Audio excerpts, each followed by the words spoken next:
Bem-vindos, meu nome é Silvia Keimetlian e trabalho na equipe de suporte do GeneXus. Hoje vou lhes falar do objeto módulo, um novo objeto no GeneXus X Evolution 3. Vou lhes mostrar como utilizá-lo e as vantagens que esse objeto traz para o entendimento, manutenção e integração de uma KB.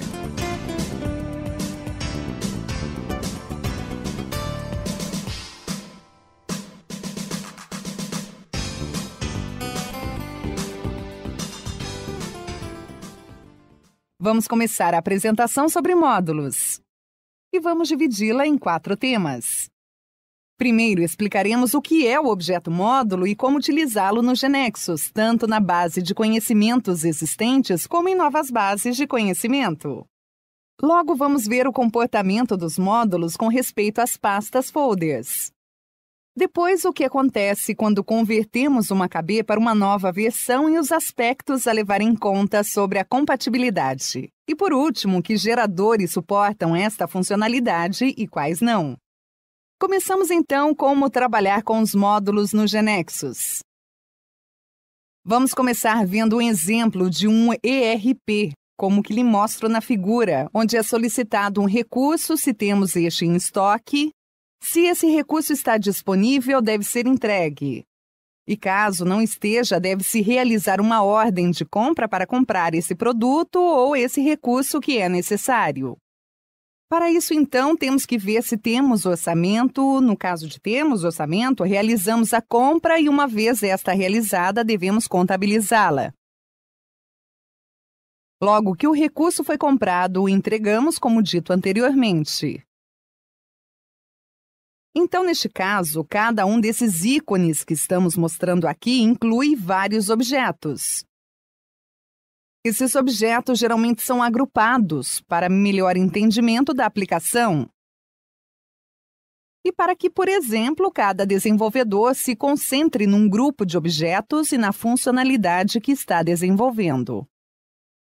Nesse caso, os módulos irão ajudar no sentido de que nós podemos definir um módulo no GeneXus e agrupar esses objetos no módulo GeneXus. O uso de módulos também irá nos beneficiar no entendimento da KB, na manutenção da KB e poder integrar objetos de um módulo com outro módulo. Inclusive, se um desenvolvedor novo ingressa na equipe, é muito mais fácil contar ao desenvolvedor certa funcionalidade mostrando-lhe os objetos de um módulo do que se não estivessem ordenados ou organizados dentro de módulos. Podíamos fazer isso antes no GeneXus com o uso de folders, com o uso de nomenclatura especial para indicar que objetos pertencem a certa funcionalidade. Porém, agora temos uma forma muito mais fácil de fazer. Por isso dizemos que o uso de módulos permite-nos entender melhor a KB, ou manutenção da KB e a integração. Como fazemos para definir um módulo no GeneXus? Simplesmente clicando no botão direito sobre o root module ou algum outro módulo que já exista e, como em qualquer outro novo objeto, New Module. Dessa forma, definimos um novo módulo. Uma vez que vamos defini-lo, são solicitadas certas propriedades, como seu nome, a descrição e algumas outras propriedades associadas aos módulos. Uma vez que definimos que o módulo terá uma estrutura similar ao que é uma estrutura de folders. E na versão Evolution 3, todos os objetos irão pertencer a algum módulo. Se nós não definimos módulos próprios por padrão, sempre é criado o root module para todas as KBs na Evolution 3. E além disso, um módulo pode ter seu módulo, neste caso, um módulo Purchases, que tem um submódulo Authorizations. Também, cada vez que definimos um objeto, podemos indicar a que módulo pertence. Desde a opção Module Folder, podemos indicar esse objeto a que módulo irá pertencer. E além disso, quando definimos novos módulos com drag and drops, podemos incluir objetos dentro deste módulo recém-criado. Quais são os objetos que podemos definir dentro de um módulo? Os domínios, as imagens, a linguagem, os temas, os atributos, as tabelas, os arquivos não pertencerão a nenhum módulo, já que são objetos globais a toda a base de conhecimento. Os objetos Win, como os Work Panels, menu e menu bar, somente podem pertencer ao root module, já que os geradores Win não suportam esta funcionalidade. O restante dos objetos que aparecem na coluna mais abaixo e podem pertencer a qualquer módulo que nós definimos na KB. Como está composto um módulo? Uma vez que nós o definimos, podemos abri-lo com o botão direito Open sobre o módulo e aí veremos que temos 3 tabs. Uma chamada Interface, a outra chamada Diagram e a outra Documentation. Dentro da tab Interface, essa tab está dividida em 3 seções. Uma que se chama Services, outra Data e outra User Interface. Na seção Services, definimos o que chamamos da API do módulo. Ou seja, os objetos incluídos nesta seção podem ser Procedimento, Data Provider e Extended Object. Dentro da seção Data são incluídas as transações, os Business Component e os SDT. E dentro da seção User Interface são incluídas as Master Page, os Web Components e os Web Panels. Cada vez que um objeto é incluído dentro de um módulo, automaticamente se organiza em alguma dessas 3 seções. Vamos ver então como determinar quais objetos aparecerão na tab Interface e quais não. Na figura, vemos o módulo Purchase, que vimos antes. Aqui, a diferença está quando abre-se o módulo na tab Interface. E não vemos a transação Purchase e vemos a transação Customer. Por que está assim? Isso é porque a transação Purchase tem a propriedade Object Visibility com valor Private.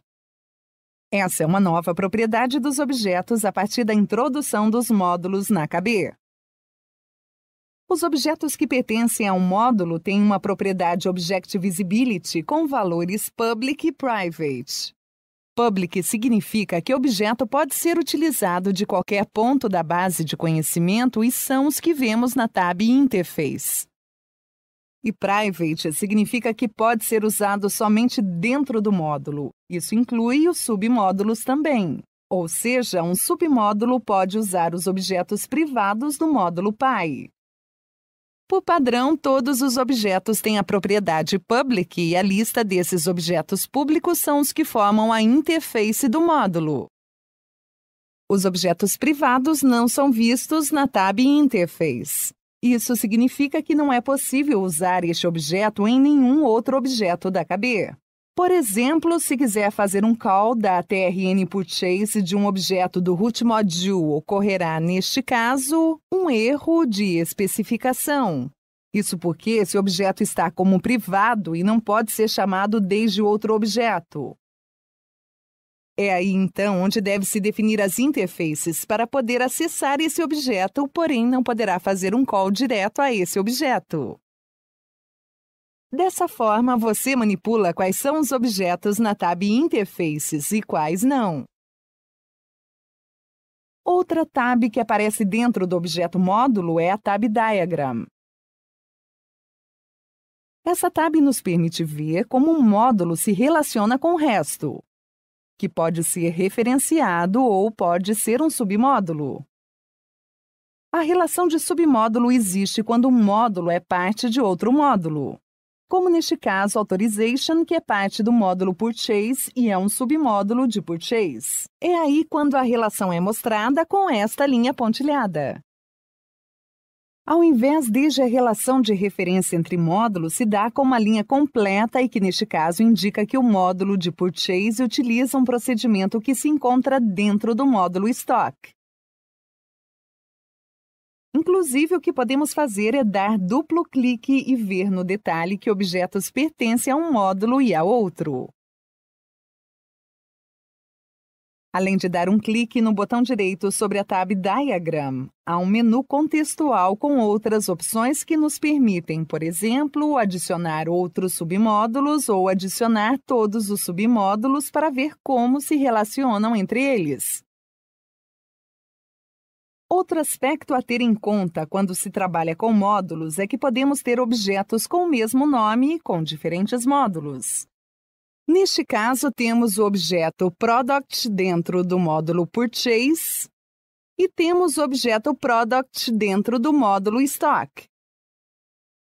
Então, o que podemos fazer para determinar exatamente de que objeto estamos falando é indicá-lo com a propriedade Qualified Name, que é o nome do módulo, ponto, nome do objeto.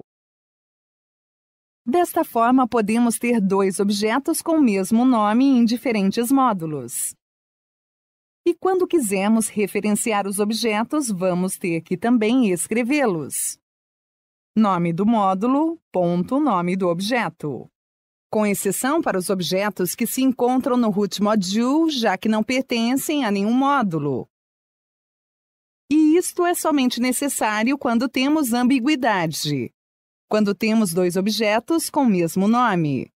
E se o objeto é único dentro da KB, não é necessário referenciá-lo com o nome do módulo antes. Também temos que levar em conta que quando usamos os módulos na KB, muda-se a URL dos objetos de nossa aplicação.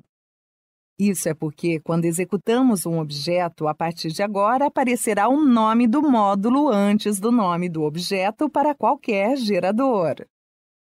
E especificamente para o gerador Java, há que usar obrigatoriamente a propriedade PackageName para indicar o nome do package e também adicionará a URL que é gerada para referenciar ao objeto.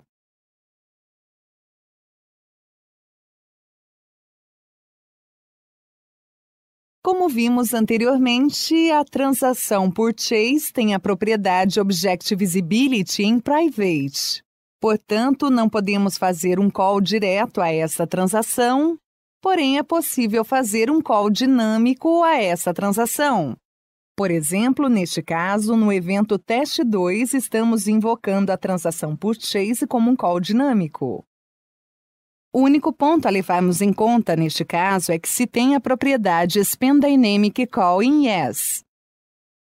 Se esta transação tem a propriedade Object Visibility Private, nunca será acessível para seu chamador. Portanto, não será incluída dentro dos objetos possíveis de serem executados.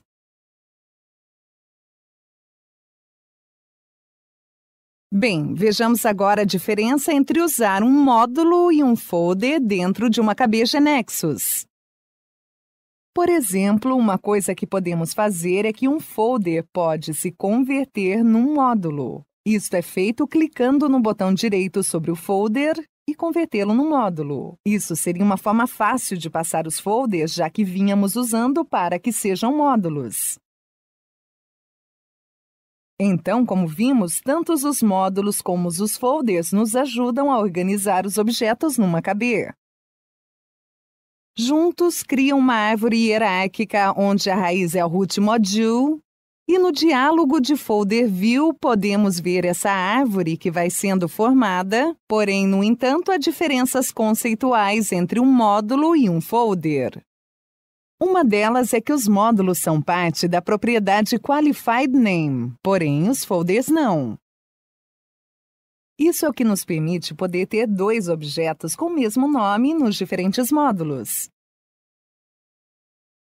Além do que, os módulos podem ter folder como filhos, porém os folders não podem ter módulos como filhos. Como fazer então para decidir quando usar um folder ou um módulo? Como regra geral, o que podemos dizer é que podemos usar os módulos para encapsular e os folders para organizar os objetos dentro de um módulo. O que temos que ter em conta quando convertemos uma KB de versões anteriores à Evolution 3 com respeito aos módulos? É que, por padrão, sempre é criado o root module. Além de que todos os objetos assumem que pertencem a esse root module, salvo que definamos novos módulos e movamos esses objetos aos novos módulos. E se temos objetos que têm pontos dentro do nome que irão substituí-lo por um underscore na propriedade name. E quanto ao código gerado, se nós não definimos novos módulos na KB, o código gerado não muda. Somente será afetado quando começamos a introduzir módulos na KB. E com respeito à compatibilidade, uma vez que a KB é aberta com a Evolution 3, não podemos mais abrir com versões anteriores. Não existe compatibilidade para trás. E no caso de usar GXServer, também devemos ter GXServer na Evolution 3. Devemos usar GNexus e GXServer na mesma versão na Evolution 3.